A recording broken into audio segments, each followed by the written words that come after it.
Do you still remember when Fadil Adams stood up in Parliament, called General Khumalo a crook, and accused General Monatsi of being a thug and a liar? Well, that story has now taken a massive turn. The investigator, who led the IDAC case triggered by Adams's complaint, has revealed devastating weaknesses in the investigation. Even more explosive are allegations that General Khumalo's arrest may have been engineered to remove him and clear the way for Farrakhan to replace him. South Africa. This is unbelievable. Welcome to South Africa Daily. Please hit the like button and let us dive straight into it. Why are we targeting certain people as Parliament? We are eulogizing General Mkhwanazi. I, as the complainant in the charges against those 7 generals, when this portfolio called me a madman before they were arrested, I, as the complainant, am connecting the dots. That staged press conference with a general who now seeks additional protection, where what looked like an armed militia behind him, it was a threat to this country. Let us call it what it is. He was trying to incite policemen to take action in the event of whatever it is that he knew was coming. You see, it starts with, I suspect that General Khumalo and some other senior officers in crime intelligence, including Madondo and Lushaba, were manipulating procurement processes and processes to appoint and promote certain members to higher strategic positions within crime intelligence positions. So that's his suspicion. He then gives you the detail, and that's where he references the BMW civilian lady. But I'm interested in the bottom of that, at the end of that paragraph. He concludes, the appointments of the various Secret Service officers in the country must be investigated, as these are likely points to launder money out of crime intelligence without it being detected. So, Mr. Adams would like IDAC to please investigate appointments of the various Secret Service officers, not officers, officers, in the country, because that is the likely point for that money will be laundered. You can cast your eye through the rest of the affidavit. I didn't see anything else about appointments, general appointments into investigation into the appointments at CI. That's all I see. Is that a correct understanding of the affidavit? Just repeat the last one, Councillor. I'm saying, all we have is this section 27 affidavit before us. Yes. And insofar as appointments other than that of Mrs. Mukwele, what Mr. Adams says is at paragraph 4 at the conclusion thereof, where he suggests the appointments at the various Secret Services offices in the country must be investigated. Yes. You agree that's what he's asking for?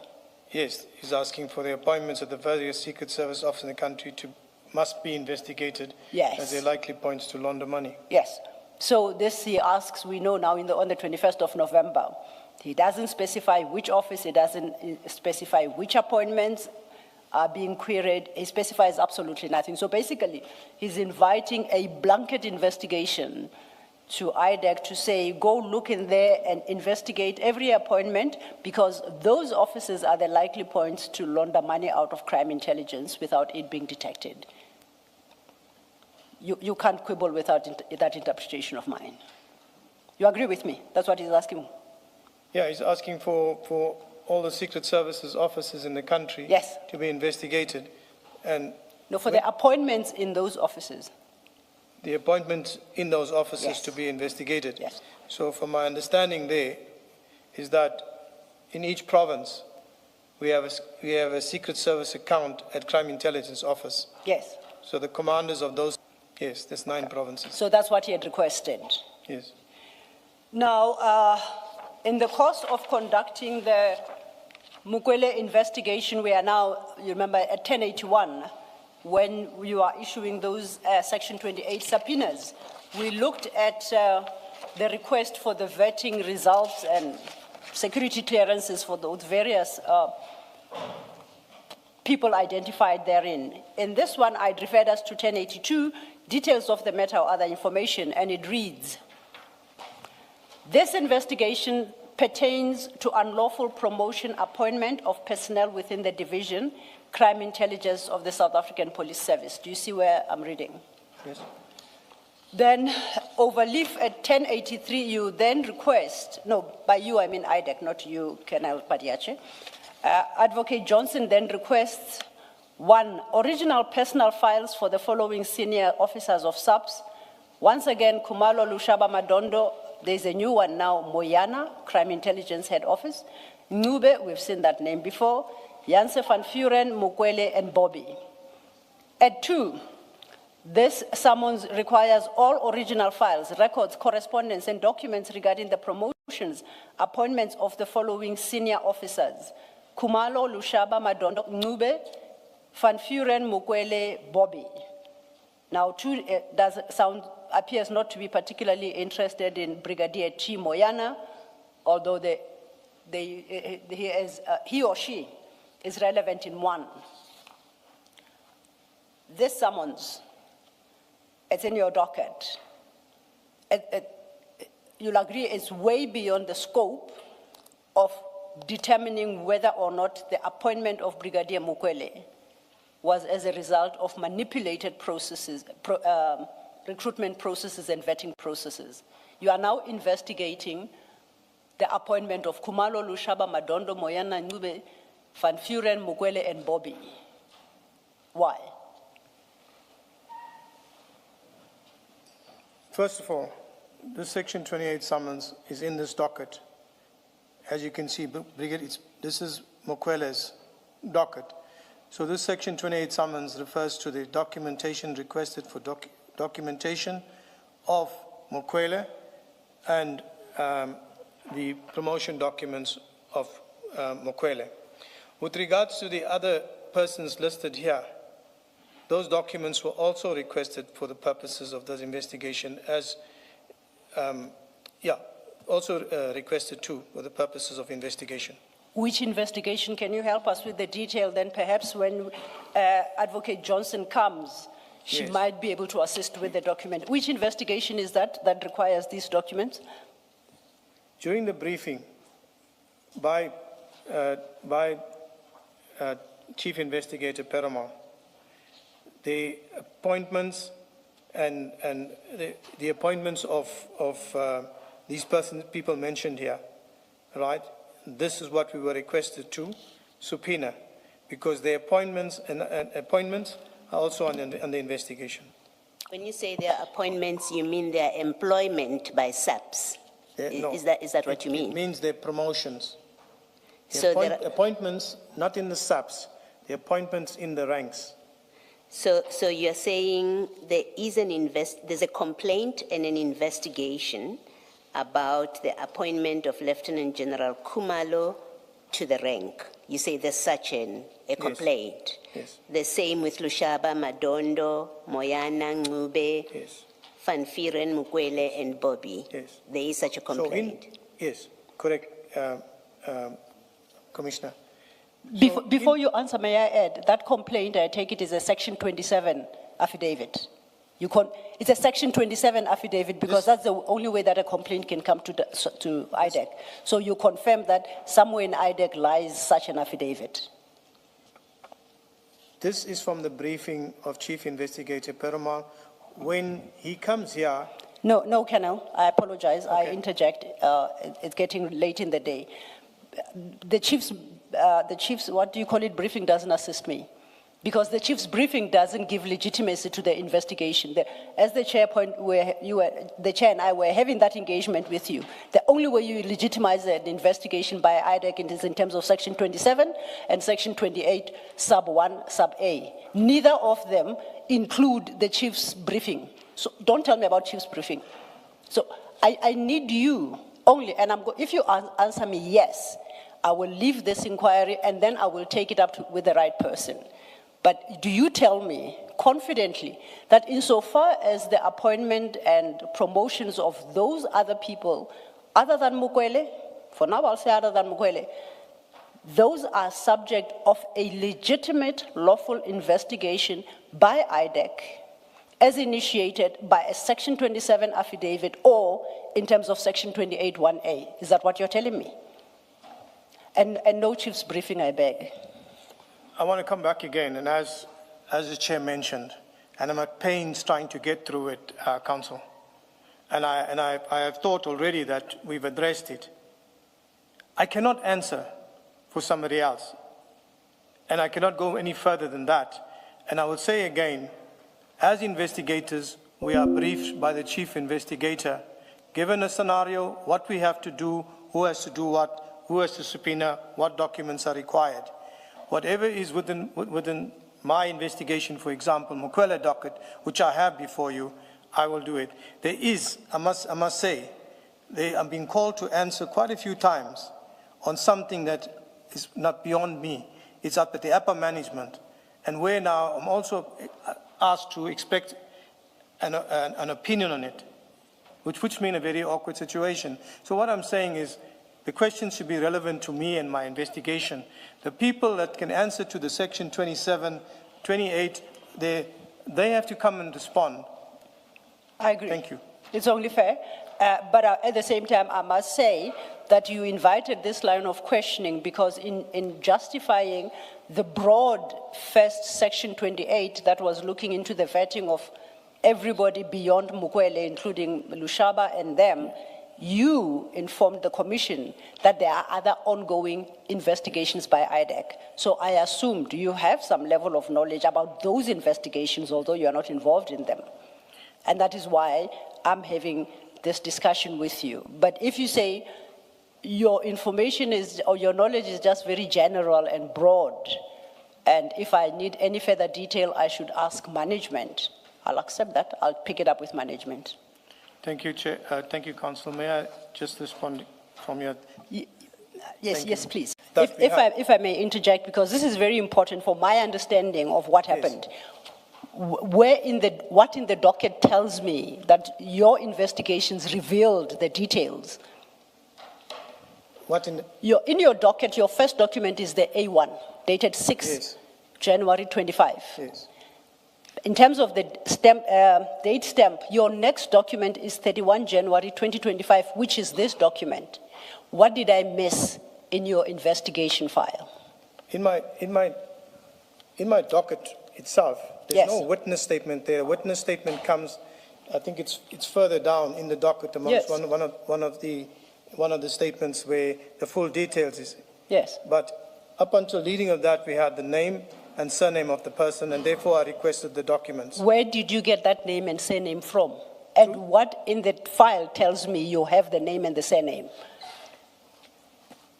Through the investigation process. No, I hear how you obtain them. I want to know what in the docket tells me when you acquired her name and her ID number.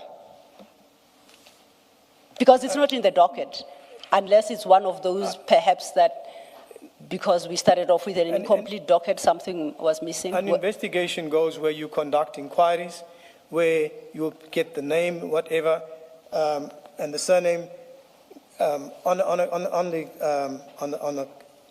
the police system, personnel system, you get details there, and you carry on with your investigation from there. The next part of it is to get... Sorry, before you get onto the system, you know what you're looking for. You already have some information, and the question is, how did you, or from whom did you get the name? Now you say you have the personal number, if that's what you used, your ID number, where did you get that from? How and where do we see that in the docket? Thank you, Commissioner. What I'm saying is through inquiries, speaking to people, and during the course of the investigation, you speak to people, and the talk is, who is this lady? Through that investigation and asking questions and stuff like that, I got these details. But it was not full details. Did you speak to human resources? Did you speak to crime intelligence that you end up knowing the person that is referred to in the complaint in that A1 statement is Dineo Mukwele. Somebody told you that, right? We know that. Somebody told you that. The question is, who told you that? And where in the document with General Masemola, you're being asked that kind of question? Thank you, Chair. Thank you, Commissioner. I would have spoken to people from crime intelligence from the environment who are working in that environment. It could have been Colonel Holstars and one of our witnesses that whose statement is in the docket. I could have got that information from her at the beginning stage of this investigation that's conducted. But where do I have to put a statement and an affidavit that I identified this particular person from so-and-so? That's not in my docket. I didn't put it there. I didn't feel that it's necessary because I'm still busy with my investigation. So through those bits and pieces that you pick up together, I got that information and I utilized that information. My question then, how did you know who to target at crime intelligence to determine her name? There it is, Ms. Dineo Mukwele, and to determine her ID number. Who did you speak to and on what basis did you identify who to speak to? Because all you have is your A1, remember? Yeah. All we have is our two-pager with A1. Yes. Who did you speak to obtain those details, and how, on what basis did you identify who to talk to in crime intelligence? It's people that I know that I worked with previously. There's quite a few of them that I spoke to, gathered bits and pieces of information, so from the environment itself. But the person that came up with Mukwele and the details is who I called and interviewed and eventually took a statement from, which is in the docket, was Colonel Holstars. Which is much later than this date. Later My logic tells me then, all you had is Mrs. Mukwele, all you had is appointment in a certain function. Why didn't you ask the National Commissioner to please establish on your behalf what is happening here? Who is this person? And give you files pertaining to that appointment. Why didn't you do so? Rather than, because what you're coming across as suggesting that you walked the passages of CI and relied on previous relationships you had to ask people to go snooping around to find, is there a lady from BMW employed here? Why didn't you just direct that question to National Commissioner? No. You are investigating, sorry, apologies. You are investigating. You are authorized to investigate. You have your appointment letter from IDAC. Why don't you do things in a straightforward manner? Particularly in light of the fact that you are yet to fire 3 more summonses to the National Commissioner, but only in February. Why wasn't that your starting point? Could lie about the brigadier. Commissioners, Council, when you do an investigation, it's fine. We can speak from a platform like this. You go, you speak to people, you investigate, and you take leads from there and you go on. Who is it that we're talking? And then you get names, you follow through with the names. With the National Commissioner and BMW, it's when we got these, when we got the actual documents from the National Commissioner, and that you will see we got it in February. This thing here from BMW, all we had was the name. We didn't know exactly initially which BMW it was, because initially we went to, I think it was Acacia, but there's two BMWs, but eventually we found that, and once we got those details, we requested this from them. That's in January. Remember, I'm trying to get the message across to you when you conduct an investigation. It's not just, you investigate, you speak to lots of people, you're busy. You're trying to confirm allegations. And where you can find and you can confirm allegations, you reduce that into an affidavit. When you are confirmed and you are sure that is that. Because if we go around taking affidavits from every Tom, Dick, and Harry, and most of those will just be, you can't use them. So what I'm trying to explain here, when you investigate, you will go, you will look at places, you will talk to people, you'll pick up a bit of information there, and then you'll continue until you reach a point where you have some information on a platform that you can utilize to get more proper details, starting with this 28 from BMW. The next one was to get now broader information, and that is when we subpoenaed the National Commissioner for relevant documents that was applicable for this information. And in that, we got all the extra additional information that we have. Thank you. I understand that you investigate. I'm not an investigator, so my knowledge of that area, I confess, is fairly limited. But I'm talking to a lead investigator of IDAC whose conduct is informed by a letter of authority, who's got authority to investigate such matters, who doesn't direct his first salvo of questions to the person responsible for the institution that is affected by the investigation, but who does it otherwise by talking to people. So you come across to me, and I don't know if I understood you well, that in the course of investigations, you can ignore completely the head of the institution, national commissioner, and be snooping around, this investigation to establish an ID number. Who did you ask? You had to have dug within CI to establish Mrs. Mukwele's ID number, which you reflected there when you made a request to BMW. You could have gotten it in exactly less than an hour from the national commissioner.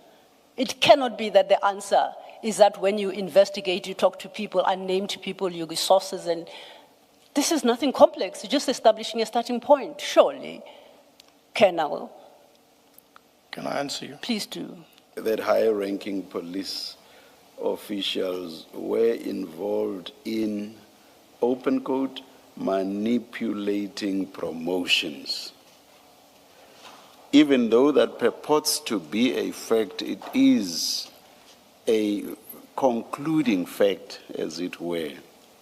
Yes, you would have to state facts, concrete facts, that make you come to the conclusion that this was manipulation. Yes. Otherwise, standing on its own, it's bare and basically says nothing. Do you understand that, and do you agree? Yes, I understand. Yeah, that's the point that Ms. Sildo is making.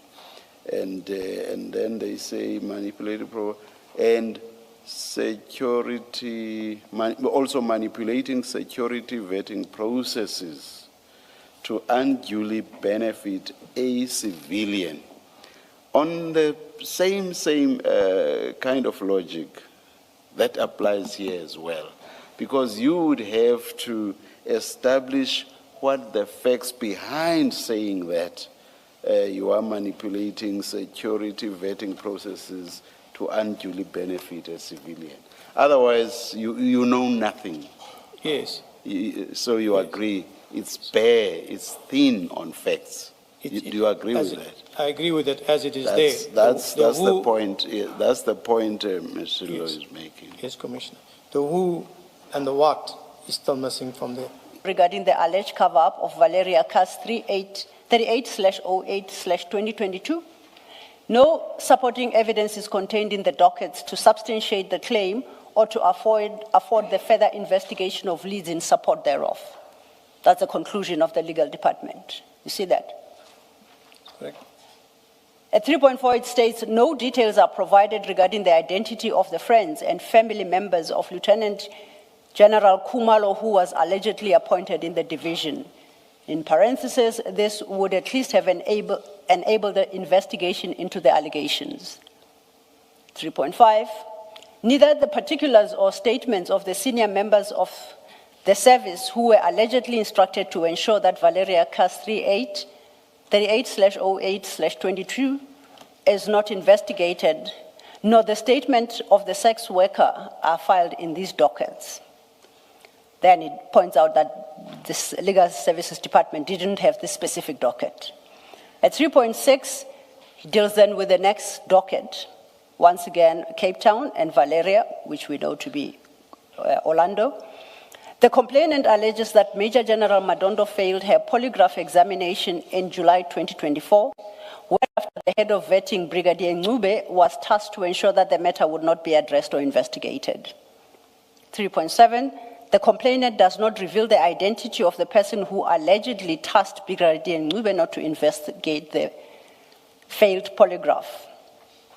The next, at 3.8, deals with the last two dockets, with the relevant Cape Town cast number and Valeria, and states that the complainant alleges, quote, none of the people appointed in CI have the necessary skills, qualification, and experience, close quote, and that many of these appointees are said to be associates and relatives of Lieutenant General Khumalo.